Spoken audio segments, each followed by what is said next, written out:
Railway group D में ये प्रश्न काफ़ी बार पूछे गए हैं और आगे भी जीके जीएस के ये प्रश्न पूछे जाएंगे, तो आप वीडियो को पूरा देखें। ये रहा पहला प्रश्न, भारत का प्रथम राष्ट्रीय उद्यान कौन सा है?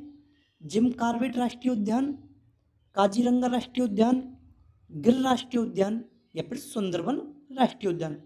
आपसे पूछा प्रथम राष्ट्रीय उद्यान कौन सा है, तो भारत का जो प्रथम राष्ट्रीय उद्यान है वो है जिम कॉर्बेट राष्ट्रीय उद्यान। दोस्तों भारत का प्रथम राष्ट्रीय उद्यान है। चलते हैं अगले प्रश्न की ओर।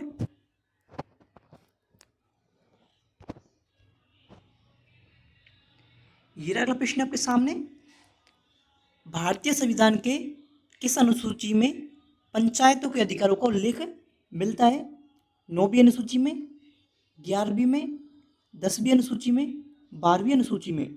दोस्तों 11वीं अनुसूची में जो है, संविधान की 11वीं अनुसूची में पंचायतों के अधिकारों का वर्णन मिलता है। ऑपरेशन फ्लड का संबंध किससे है? दूध उत्पादन से, बाढ़ नियंत्रण से, कृषि उत्पादन से, मत्स्य उत्पादन से? दूध उत्पादन से दोस्तों ऑपरेशन फ्लड का संबंध है। चलते हैं अगले प्रश्न की ओर। ये रहा अगला प्रश्न आपके सामने, मानव शरीर की सबसे बड़ी धमनी कौन सी है? फुफ्फुसीय धमनी, महाधमनी, कोरोनरी धमनी, कैरोटिड धमनी? महाधमनी जो दोस्तों वो मानव शरीर की सबसे बड़ी धमनी है। संविधान सभा के संवैधानिक सलाहकार कौन थे? BN Rao, doctor BR Ambedkar, Pandit Jawaharlal Nehru, doctor Rajendra Prasad? आपसे पूछा संवैधानिक सलाहकार कौन थे, तो BN राव दोस्तों इसका सही आंसर होगा। BN राव जो है संविधान सभा के संवैधानिक सलाहकार थे। काला सोना किसे कहा जाता है? उम्मीद करता हूँ इस प्रश्न का आंसर आप सभी पर आता होगा कि काले सोने के नाम से किसे जाना जाता है? कोयले को, पेट्रोलियम को, अफीम को, लोहे को? सभी भाई जल्दी जल्दी अपना आंसर कमेंट करें कि काले सोने के नाम से किसको जाना जाता है। चलते हैं अगले प्रश्न पर। तब तक हम, भारतीय रिजर्व बैंक की स्थापना किस वर्ष हुई थी? दोस्तों रेलवे के अधिकतर एग्जाम में पूछा जाता है कि रिजर्व बैंक की स्थापना कब हुई, कांग्रेस की स्थापना कब हुई, तो आपको इस स्थापना की सन भी थोड़ी याद होनी चाहिए। तो इसकी स्थापना हुई थी 1935 में, भारतीय रिजर्व बैंक की स्थापना की गई। रक्त का पीएच मान लगभग कितना होता है? आपको पता है रेलवे में अगर आपको सिलेक्शन लेना है तो साइंस की उसमें महत्वपूर्ण भूमिका होती है। साइंस के महत्वपूर्ण प्रश्न उसमें पूछे जाते हैं, तो साइंस में आपकी अच्छी पकड़ होनी चाहिए। 6.4, 7, 7.4, 8। रक्त का जो पीएच मान होता है वो होता है 7.4। स्वर्ण मंदिर किस शहर में स्थित है? जालंधर में, अमृतसर में, चंडीगढ़ में, लुधियाना में? अमृतसर में जो है स्वर्ण मंदिर बना हुआ है। भारत का नेपोलियन किसे कहा जाता है? काफ़ी भाइयों को यहाँ पर प्रश्नों को देखकर लग रहा होगा कि प्रश्नों का लेवल बहुत ही जीरो है, लेकिन भाइयों प्रश्नों का लेवल धीरे धीरे बढ़ेगा। आज हमारी फर्स्ट क्लास है, ग्रुप डी तक हम आपको इतने हाई लेवल के प्रश्न लेके आएंगे कि पूरा पेपर आपको हमारी PDF में से देखने को मिलेगा। तो समुद्रगुप्त को जो है भारत का नेपोलियन के नाम से जाना जाता है। मौलिक कर्तव्य किस संविधान संशोधन द्वारा जोड़े गए? 42वें संविधान संशोधन द्वारा, 44वें, 42वें, 86वें या फिर 73वें? 42वां संविधान संशोधन जब हुआ था दोस्तों, तो इस संशोधन के द्वारा जो है मौलिक कर्तव्य को संविधान में जोड़ा गया था। विटामिन डी का प्रमुख कार्य क्या है? ऊर्जा प्रदान करना, रक्त का थक्का जमाना, कैल्शियम के अवशोषण में सहायता करना, संक्रमण से बचाव करना? विटामिन डी का पहले आपको ये पता होना चाहिए मुख्य स्रोत क्या है। तो दोस्तों सूर्य की किरणों से जो हम सुबह और शाम की जो किरणें होती है उनसे हमें विटामिन डी प्राप्त होता है मुख्य रूप से। और इसका जो मुख्य कार्य होता है वो होता है कैल्शियम के अवशोषण में सहायता करना, विटामिन डी का मुख्य कार्य होता है।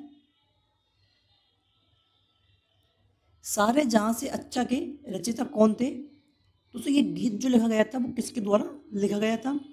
रविंद्रनाथ टैगोर, मोहम्मद इकबाल, बंकिम चंद्र चटर्जी, मिर्जा गालिब।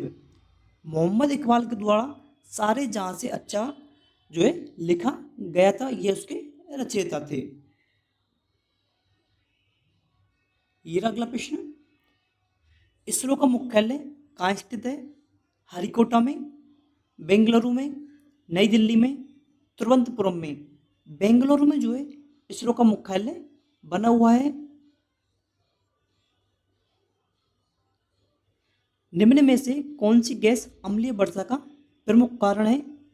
आपसे पूछा अम्लीय वर्षा का प्रमुख कारण कौन सी गैस है? इस प्रश्न को आप मुफ्त लगा लें। Carbon dioxide, sulphur dioxide, nitrogen, methane. Sulphur dioxide दोस्तों जो है वो गैस जो है अम्लीय वर्षा का मुख्य कारण मानी जाती है। भारत में प्रथम मेट्रो रेल सेवा किस शहर में शुरू हुई? दिल्ली, कोलकाता, मुंबई या फिर चेन्नई। कोलकाता में जो है सर्वप्रथम जो है मेट्रो रेल सेवा शुरू की गई थी। माय एक्सपेरिमेंट विद ट्रूथ किसकी आत्मकथा है? जवाहरलाल नेहरू, महात्मा गांधी, सुभाष चंद्र बोस, भगत सिंह। ये दोस्तों महात्मा गांधी की आत्मकथा है। और हो सके कभी आपको टाइम मिले तो आप एक बार इस पुस्तक को पढ़ के जरूर देखें। ओजोन परत मुख्यतः किस मंडल में पाई जाती है? क्षोभ मंडल, सप्ताप मंडल, मध्य मंडल, आयन मंडल। आप सभी को पता होगा पराबैंगनी किरणों से जो हमारी रक्षा करती है वो ओजोन परत करती है और ये सप्ताप मंडल में पाई जाती है। वर्तमान में दोस्तों ओजोन परत में छिद्र देखने को मिलते हैं, तो वो छिद्र जो है वो किन के कारण हुए हैं आप बता सकते हैं क्या मुझे? ये अगला प्रश्न। ऑपरेशन कैक्टस किस देश से संबंधित था? तो मालदीव से दोस्तों ऑपरेशन कैक्टस संबंधित था। ये काफ़ी ऑपरेशन चलाए जाते हैं लास्ट 6 से 7 महीने में। जो भी ऑपरेशन चलाए गए सभी ऑपरेशनों के नाम आपको याद होने चाहिए और वो किस देश के उसमें चलाए गए तथा किस देश की सहायता से चलाए गए, सभी समझौते सभी को आपको याद करके जरूर जाना है। भारतीय संविधान के किस अनुसूची में नगर निकायों का उल्लेख मिलता है? तो 12वीं अनुसूची में जो है नगर निकायों का दोस्तों उल्लेख देखने को मिलता है। बॉम्बे प्लान का संबंध किससे था? कृषि विकास से, आर्थिक विकास से, शैक्षिक सुधार से, विदेशी नीति से। आर्थिक विकास से जो है बॉम्बे प्लान का संबंध था। मानव शरीर में इंसुलिन का स्राव किस ग्रंथि से होता है? यकृत से, पीयूष ग्रंथि से, अग्नाशय से, थायराइड से। अग्नाशय ग्रंथि से जो है मानव शरीर में इंसुलिन का स्राव होता है। मैग्ना कार्टा पर हस्ताक्षर किस देश के हुए थे? फ्रांस के, इंग्लैंड के, अमेरिका के, जर्मनी के। इंग्लैंड के दोस्तों इस पर हस्ताक्षर हुए थे। रेलवे ग्रुप डी में करंट अफेयर के प्रश्न काफ़ी पूछे जाते हैं, तो करंट अफेयर की क्लास भी हम आपके लिए लेके आते हैं। आप हमारे चैनल पर जाकर करंट अफेयर की क्लास को देख सकते हैं। भारतीय संविधान का कौन सा अनुच्छेद शिक्षा के अधिकार से संबंधित है? तो अनुच्छेद 21A जो है वो शिक्षा के अधिकार से संबंधित है। नाभिकीय रिएक्टर में सामान्यतः किस ईंधन का उपयोग किया जाता है? Uranium 235, plutonium, radium.